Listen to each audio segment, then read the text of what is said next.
In today's video, I'm going to take you through a whole host of macro skills from close-up focusing, focus stacking, lighting, and even the editing process, all to take shots of this Sigma camera that look just like these.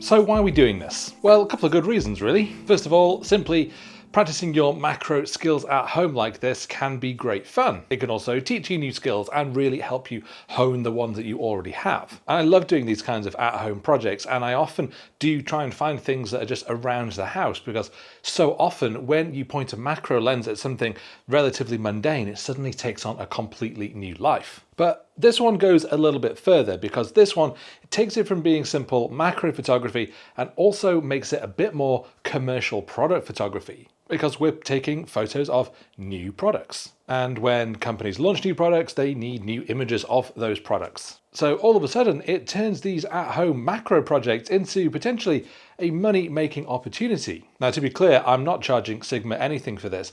I'm actually just testing the camera for CNET. But it looked so cool that I really wanted to actually spend some time and taking some really cool looking photos of the camera, hopefully also taking some cool ones with the camera. Just absolutely love the angles on here. I love all this like machined detailing, the simplicity of the buttons, of course the matching silver lens. And I don't think it's going to be a particular complicated setup either. So I'm hoping that these are going to be the sorts of shots that you can do no matter what equipment you've got. So I'll start by taking you through the equipment that I'm using. My Canon R5, and I've got my 100mm macro lens on here. And I've got that locked down on a tripod, and that is going to be pretty critical because I'm doing focus stacking, and so you need to make sure that your camera stays nice and still when you're doing that. Lighting wise, I'm actually using a Zhiyun LED light, and at the moment I've got this big strip box on the front of it. You can see it's quite narrow, but it's quite long. Now, I use this sometimes if I want to create a nice long highlight on a product.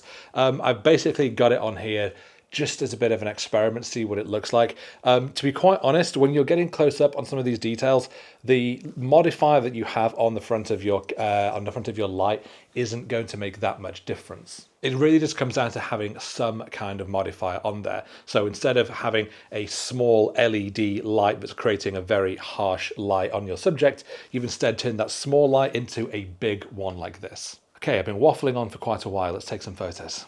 So first thing when I'm photographing any product is really to kind of study it and decide what are the different elements that I actually really want to include. Straight away, I know that it's this machined surface here on the front where it's all diamondy. Definitely this shutter button, which is just so minimalist, so clean. I think that's going to become an iconic design, especially with a little dimple in the middle. But I think straight away what I want to try and get is a shot that kind of focuses in on this front corner. It's going to capture the not only the nice kind of curved corner here, it's going to get the texture, it's going to get that top button, it's also going to get the little holes where you'd put the lanyard for a grip. A strap. I was looking for the word strap. It's where you put the strap. So I'm just going to keep this fairly simple to start with. I'm just going to put it on the box, slightly angled towards the camera, and I'm just going to kind of move my camera around. And I've got it right now in a portrait orientation. I might just leave it in portrait orientation and just move it around the subject and just see if I can figure out an angle where it's going to look best. I need to kind of move the light as I do this, because as I do, the light kind of shifts across the subject. I think I need to lower this a little bit. Obviously at 100mm, I am really, really close up on this corner of the camera. It's not getting any of the lens, it's not getting anything else. It's super close up. I actually think what I want to do is slightly prop the camera up. And there's a very, very technical way I do this. It's just called finding something to shove underneath it. In this case, I'm just going to try my AirPods because I think that might be about the right amount. And indeed, I think it is. And then I can just twist the box a little bit. I'm also going to slightly prop up the lens on the front using the lens cap. And I think that looks better. I think I could probably have achieved the same thing by actually just moving the camera, but I've taken a more difficult approach. So I kind of like the shot that I've got set up here, but the lighting is all wrong. So let's fix that. The great thing about working with LED light is that it is continuous. So you can just sort of move it and see exactly how it's changing the look on whatever it is that you're shooting. In this case, what I'm getting is some nice light kind of on the top corner, but just not so much on the sort of the textured grip part. Now, another piece of very technical equipment is a knackered old piece of styrofoam that I got as packaging material in something. And what I'm going to do is just sort of bring this in and try and reflect some of that light back into the camera. By itself, the front of that camera, that grip, does look a little bit dim. But as I bring this reflector in, I'm not adding light here. I'm literally just bouncing it back into the camera. And you can see it makes a huge difference. Really fills in that shadow. So I think for this first shot, I'm just going to use bounce light. I'm just going to keep this in place and let the camera do the rest. Now, I am going to focus stack this because there is quite a bit of distance between the front edge of the camera and the back edge. And even at f13, which is what my camera is currently set at, I am not going to get everything in focus. So I'm actually going to set my aperture to f8. I'm going to bring my shutter speed to 1/10 of a second with ISO 125. And we're going to go into our focus stacking settings, our focus bracketing settings rather, and I'm going to set it to take 30 images, which is probably way more than I need, but I'd always rather shoot slightly more than I need than not have enough. And then focusing right on the front tip, I've got a 2-second timer, and then the camera is just going to work its way through all of those images.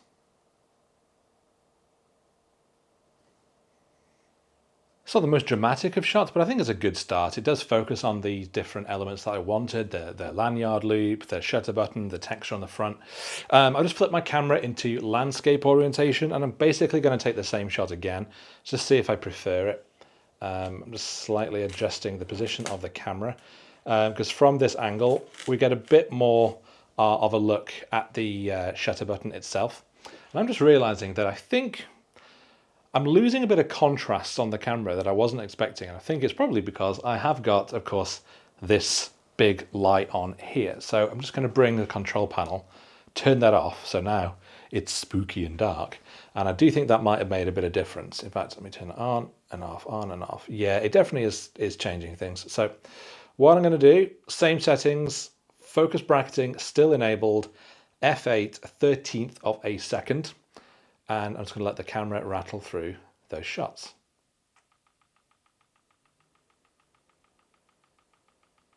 It's giving a kind of a spooky mood for the video now, but it is what it is. Now, I actually think we can do slightly better with that shot. It's spooky and dark. Maybe it actually looks cinematic as hell, who knows. I really like this because we've got a lovely angle that's going to bring in some of the details on top of the lens, the aperture numbers, but it's also bringing in the nice shutter button on top of the camera. Because of the way that we've got the light position though, it's only catching that top plate. So I think it's going to look really cool and contrasty. So I've actually brought my shutter speed up to 1/30 of a second, f8, and I am going to tap to focus right down in the bottom left because the focusing bit on the lens barrel is the closest point to the camera. But otherwise, same settings, f8, focus bracketing with 60 images, 2-second timer.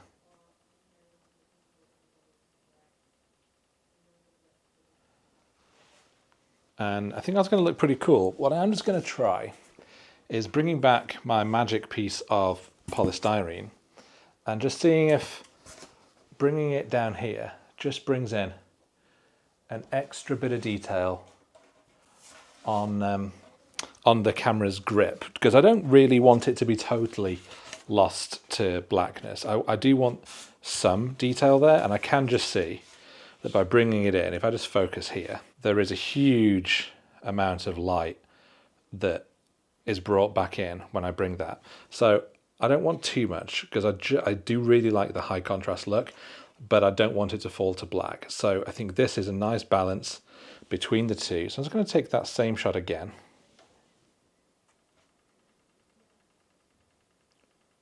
Then I can just decide afterwards which one I think looks better. But while I've got the camera in this position, I am just getting even closer up What if I backed this off a little bit, raised the camera up, did something a little bit more like this, but otherwise, same settings.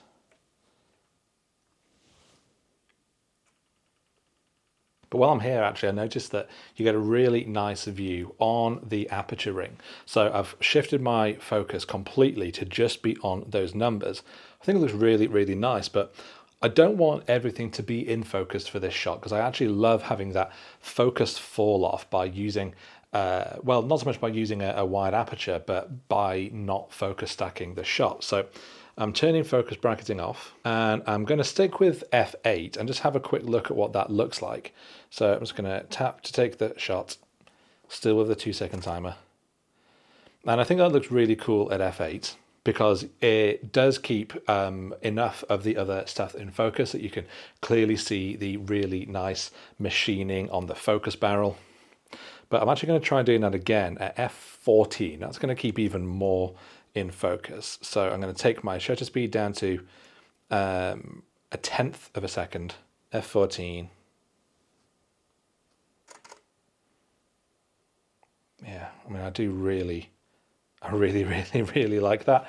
I actually really like seeing more of that in focus. So just so that I've got the shot, I am going to turn focus bracketing back on, but I'm going to take it way down again to 20 images.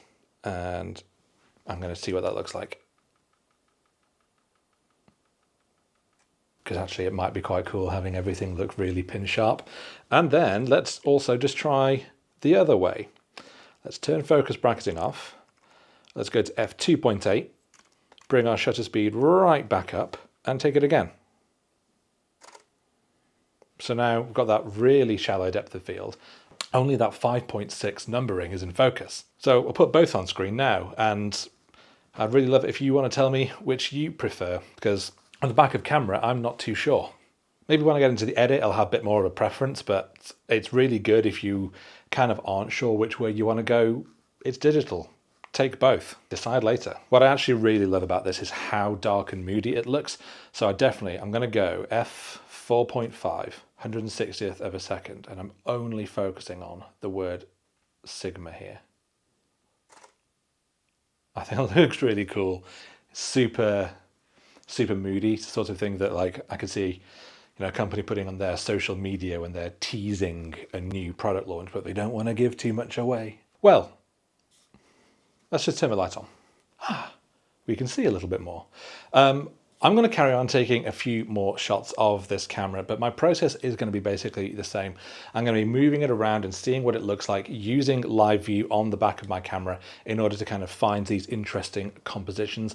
I'm mostly going to be using focus stacking on this, but otherwise it's going to be exactly the same process that you've seen so far. So why don't I take the photos over into Lightroom and I can show you how I go about piecing it together and adding that final professional polish. So I've imported all of my photos into Lightroom, and yes, continuity spoiler, I've had a haircut since you last saw me. Now, when you're doing focus stacks, what you end up is with a lot of images. There are hundreds and hundreds in this whole gallery, so it can be fairly difficult to know where they begin and end. Now, sometimes you can do that by putting a hand in front of your camera and taking a photo of that, and then one at the end, so then you kind of bookend your focus stacks. But to be honest, once you kind of go through them, you can fairly easily see where one stack begins and another one ends. For example, if we just take this one, obviously it is a different image, so we can see here, this is the end. We move on to another image, and as you click through, you can just see that focus point, the sort of peak sharpness moving its way across an image, and ditto as we move on to here. So it is fairly easy to kind of see exactly where they begin and end. But what I do is I go through and I just give 1 star to the ones that I really want to use, because some of these later ones, when I use maybe 60 or 70 different images for that focus point, a lot of the last ones I don't really need. Is maybe only 40 or so that I actually do need. I think, for example, this one that we're going to have a look at, if we just take a look here, this basically right here is already basically out of focus. So I actually don't even need this one that I have 1 starred. and as we keep on going, everything becomes more and more out of focus. So I do find it is important to just kind of go through and actually mark the in and out point of where you want that focus. When you want that stack to begin and end. This is the one that I want to show though, because I really, really like this shot. I love how we've got the detail of the focus barrel here. We've obviously got the aperture numbers here. We see a little bit of the Sigma 35mm detailing here, and then of course it moves up towards the shutter button. I like this one, how high contrast it is.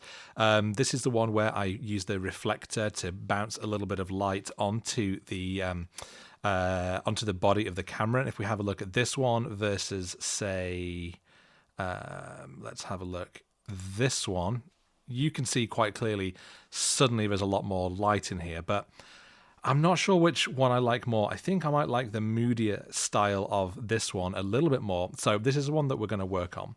So what I'm going to do, first of all, is just do some basic adjustments in Lightroom. I do find it easier to kind of do some of those adjustments first before doing the stack. In this case, we've got a slightly sort of warmer tone, and so I do want to bring it down because I think a cool tone plays well into the look of the sort of the steely metal here. I'm going to drop the shadows a little bit and ever so slightly bring the highlights down. Now, most of this image is probably going to be made up of highlights. So if I bring this down too much, yeah, you can see everything looks really weird and gray. So I don't want to do much, but it is a little warm, a little hot, so to speak, on this bit. It's quite a lot brighter than it is on the lens. So I just think that by bringing it down, maybe -7, it's all it really needs. I'm going to bring down the saturation because I don't want this to be a black and white image, because I think if it is a totally black and white like this, it looks a bit off. What I want is some of that natural coolness from the metal and from the light that we're using. And I just think that going somewhere like this, -34, so desaturating it quite a lot, but not actually making a black and white image, I think that looks nice. I might even add a little bit of clarity into this shot. I think it might look quite good. It does add a bit too much sort of crunchiness where we've got this nice shadow fall off on the lens barrel. If I just sort of pulse that up and down, you can see how that nice fall off suddenly becomes not so nice a fall off. So I do think it is worth having a little bit, but again, it's a subtle approach that I want to go for. I don't want things to look too overly processed for my product photos. I want the product to really speak for itself. So I think that's all I'm going to do. So just look before and after, a tiny amount. And if we do want to do more, then we can do that later on when we come to the retouching in Photoshop. But now what I'm going to do is just go through to the end point where these stars end. I know maybe one or two of them aren't quite in focus, but it doesn't matter. They're not going to register in our focus stack, so it's not important. Go back to the one that we just edited, right click on that one, develop settings, and then sync settings. And that is just going to paste all of those adjustments, the color, the bit of clarity across all of those shots. Now, you can actually directly export your images from Lightroom into Helicon Focus, which is the software I use for focus stacking. But I don't really like to do that, because at least the way I've got it set up, it creates duplicates in Lightroom. It looks a bit clunky. So actually what I do is I export the images to a folder, and then I just navigate to that folder in Helicon. So that's what I'm going to do. I'm just going to go export, export. I'm just going to call this Sigma Stacks 2. I've already done a little test, so that's why it's populating this already. File settings wise, if I'm doing this for a commercial project or for something where I really want to preserve the most quality possible, I'll do this as TIFF files. So I'm maximizing all of that info. For this, as an example, JPEG is absolutely fine. It's going to keep things running a little bit smoother. I'll keep quality at 100 though. So I'm going to export those to that folder. And then while that's doing that, I'll open Helicon. So then in Helicon, in the top left, I can click to open my files, and then I can navigate to my folder. Then click on the first image, scroll down, hold shift, click on the next, press open. And as you can see then on the right hand side, it has loaded up all the images that we want to use for our focus points. Then I make sure that method B, the depth map, is ticked. Honestly, don't really know that much of a difference between A, B, or C, but method B works for me 99% of the time, so I just leave it all as it is and press render. I was really like actually watching it do the render. You can see the actual depth map being built up, and then my favorite bit is this part where you actually see all of the detail being put into the image. It's really satisfying. And then boom, there is our focus stacked image, and it looks so good. On the left, you can see here, we've only got this bit of a lens barrel in focus, but everything else falls out of focus. But on the right, everything is pin sharp. The number detailing here is absolutely spot on. The 35mm 1.2 DG you can read perfectly here. Then, of course, towards the back, the BF engraving and that shutter button all looks absolutely pristine. So I'm really pleased with how that looks. So I'm just going to press save, and then I'm going to open it in Photoshop. So now we can zoom in and just have a look and see exactly how much detail there is. It just looks great. Helicon Focus has done a superb job with the stack, and it's why I use it. You can focus stack within Photoshop, but I find more often than not it doesn't do a very good job, and you end up having to manually go in and paint certain parts in. And if you're doing big focus stacks with 20 or more images, that's basically impossible to do manually. So if you are keen on this sort of process, if you're doing focus stacking in macro work, using a dedicated piece of software like Helicon Focus is absolutely critical. Now, the biggest process in my product photography retouching really always comes down to just getting rid of little bits of dust and any blemishes in the product. I want it to look pristine. I want it to look absolutely perfect, so that if you're working for a client, what they see in their end result is their product looking the best it can be. And they don't want it with smears on it. They don't want it with dust and grime all over it and tiny little scuffs here. Again, we don't want that. Now, I usually just use the spot healing brush. It does a great job. So, for example, tiny bit of dust down here, and I can just dot over that, and it's done a very good job in getting rid of it. I wonder if it will do the same. Yep, cleaned up that little scuff, that little dent, and I'm just going to go around and just do the same on any bits of dust I can see. So I tend to just maybe put a podcast on, put a YouTube video on my iPad, second screening over here, and go through and just sort of spend the time dotting away all of these little bits.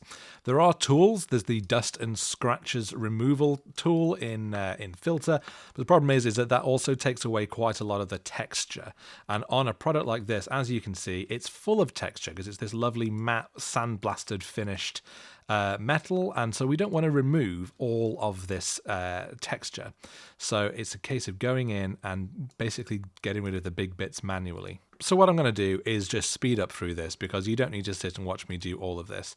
You're basically just seeing me click, click, clickety click. So let's just skip to the end. So I think I've gone pretty much all around the product, cleaning away little dust spots. So I'm going to zoom back out and just try and have a look and see if there's anything that I feel that I've missed. The one thing I have done, if I'm entirely honest, is I haven't polished up this sort of the ring where the lens mount is. I think that should be a bit shinier, and what we've actually got is basically a bit of a smudge on there. So that's definitely another lesson that I haven't actually paid attention to myself in making sure the product is as clean as it can be when you start taking the photo. There are ways that you could sort of try and clean that up using Photoshop, but it takes a while and I can't be arsed. But otherwise, I think it's looking really, really good. So if we just take a look, if we zoom out and take a look at our raw file and our finished one, it's so subtle, that cleanup. It really is. There's so little that you can see, but it does make a difference overall. And it's the difference between having a shot that looks amateurish and having a shot that actually looks like it's been done by a professional. So what I'll do is I'll just copy this layer, and I'm going to open up Filter and Camera Raw Filter. And this basically brings up the exact same layout that you would get in Lightroom. Still got all your light, colors, curves, everything. And now I'm just going to play around a little bit more with some of these sliders. I might slightly bring up the shadows and also reduce the contrast just a touch. Again, light touch, +10, -10. We're not going to go too far with this. I'm going to have a look at dehaze and just see if that does much. It does do a little bit. Pay attention, oh, that's zoomed in a bit much, to what the shadows do on here as I kind of pulse. I really like the way that it brings out much more of this kind of the bowl shape within that shutter. So I think that's looked really nice, but I don't want that much elsewhere on the camera. So I think what I'm going to do is actually use a selective brush here, and I'm going to bring that feather down, keep the size to about 7, and first of all I'm going to brush in some dehaze here. Let's go down to our dehaze and really pull that up. Yeah, so you can see at plus 50, yeah, we're bringing in some nice stuff. I'm just going to bring that around here. I think it looks nice on the shutter. What did it look like here? No, not so much. Maybe a little bit there. I think pretty much just on the shutter button then, that's all I wanted to do.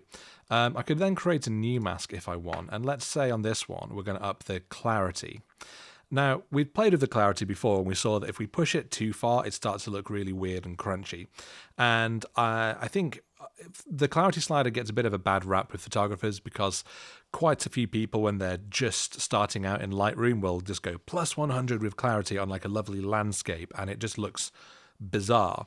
But actually it is a really, really powerful tool, but it's about using it right. And for me, I find that using it selectively like this, where you can just paint in a bit of clarity to certain areas, is a really, really powerful way of using it. So for example, at plus 50 clarity, I might just put a little bit just to kind of highlight across those numbers, maybe on that bit of the shiny metal, and same there. So now if I just pull that up and down, I think it makes a nice difference having that pop of clarity there. It's a small amount, you may not agree, but I think it looks kind of nice. So at this point, let's go back to our light panel. Maybe a little pop of whites. I think this image looks really cool by itself. I don't honestly think it needs that much more. The point of taking this image was that we crafted that light to begin with in order to create this great contrast, the light and the shadow here to really play and emphasize those strong angles on the camera. And I think that's really what we've done. So I'm going to press OK, and if we just turn that off and on, you can see it's really emphasized the shadow on the shutter button. I really like how that looks. So I think I'm pretty much going to consider this image done. But what I do want to do is just have another quick look at the alternate we did when we used that bounce light to bring in some more detail on the front of the camera. So what I'm actually going to do here is just develop settings, copy settings, copy those, go over to these ones, select them all, and basically like we did before, just make sure that I'm actually kind of pasting those settings so that they look the same. And I'll show you why in a moment. Develop settings, paste settings. So right now, what I'm actually going to do is just go through the same process, exporting to the folder like that, and then I'm going to run through the exact same Helicon Focus focus stack and then load it up into Photoshop. So I'll see you there. So here then is the stacked version of the shots where I reflected the light back into the camera body. And I think there is a lot to be said for it. One of the main reasons is if you were doing this as a commercial shot for a client, if Sigma was in fact my client, I think they would want the front of the camera to be a bit more visible, because this sort of etching, this texture that they've created on the camera is such a big selling point as part of the design. So I think on this one, it's just falling to black. And yes, it highlights the angles, but I think this one is a bit more suggestive. However, I think it's a little too bright. So what I'm actually going to try is copying this image, pasting it on top. In fact, first of all, let's just merge those down and then pasting it on top. And I'm going to select them both, go to Edit, Auto Align Layers. That's just going to line them up. And as we can see, they weren't quite in line. So now if I turn that off and on, it's actually not perfect, but it's pretty much in line. I reckon if I just take opacity, instead of being at 100%, we can just tone it down. So I could just bring in a little bit more of the suggestion of that texture, like this, maybe 70%. So rather than it being fully lit up with that reflector, as I did before, we're instead kind of finding a halfway between being not visible and just subtly being there, enough to show that texture. And we've only been able to do that by taking both images. So that's why it's always good to kind of shoot as much as you can when you've got a product like this, or if you're shooting, let's say, a mushroom outside. If you've got those files to work with, then you can do things like this. You can blend light, you can do things. You've got a lot more options open to you. Maybe the rest of this isn't exactly lined up as we want it to be. So what I'm actually going to do is create a layer mask. I'm going to invert it so that we're only seeing the underlying layer. And what I'm going to do is just get a polygonal lasso tool. Lasso, one of those. I can never remember how I say it. And I'm just going to create a line here, down here, and across, basically where the camera would be. I'm going to get a brush. I'm going to swap my color so that I'm painting with white, use a larger brush size, and if we just paint in now, as you can see, we are bringing that camera back. We're bringing that layer in, painting it in, but none of the other bits where it was maybe slightly off were there. We're just seeing this part, and it may actually be that now I've done that, I need to kind of deselect this, because yes, indeed, I didn't get my selection right. It has to be down here as well. And now we turn it off and on, off and on. You can just see before completely falling to, I mean, I can just about see it. It is technically there, but you can hardly see it. It's essentially falling to black. Now it's definitely there. We can go in and look at all that detail and look how nice and in focus it is because of that focus stack. So yeah, I'm really pleased actually. I think that's a good happy medium between it being a bit too bright and it not being there at all. But the great thing is, because we've brought that in specifically with this layer mask, we've already done the retouching on the rest of the camera. So we don't need to change anything else. All we've done is simply brought in that slightly lit up bit, and it fits perfectly with the rest of the scene. So that's basically the whole process, and I have done the exact same thing on all of the other images that you've seen here. And actually, once you get into the flow of it, it becomes pretty quick in figuring out exactly kind of where all your stacks are, applying those settings across them all. It saves a lot of time. Using the stacking software does not take a huge amount of time either. And if you've got a clean product to begin with, then you don't need to do loads of retouching. And this video might seem like it is very product focused, but trust me that all of these tools, everything that I've shown you here, are all exactly the same things that I use with my product photography as I do with all of my other macro photography. My focus stacking is done in just the same way when I'm out in the middle of the forest taking photos of flowers. The use of lighting is the same, the use of focus bracketing on my camera. These skills that I've been showing here in studio are applicable no matter what type of macro photography you're into. And it's why I find that product photography is a great one to experiment with, because you may not always have mushrooms or flowers or other natural macro things to photograph at home, but we've all got products lying around, whether it's a phone, whether it's a games controller, whether it's just your TV remote. You know, whatever it is, we've got plenty of things lying around that we can point our macro lens at and experiment with. And the more you learn at home, the more skills you're going to have to actually take out into the field. Anyway, that probably brings me to an end of this video. I know I've waffled on quite extensively, both when I was taking the photos and now. But I do hope that it has actually been useful to see how I do this stuff both for fun and actually professionally. If you have enjoyed the video, then do please make sure to give it a thumbs up and, of course, subscribe to my channel if you don't already, and I will see you next time.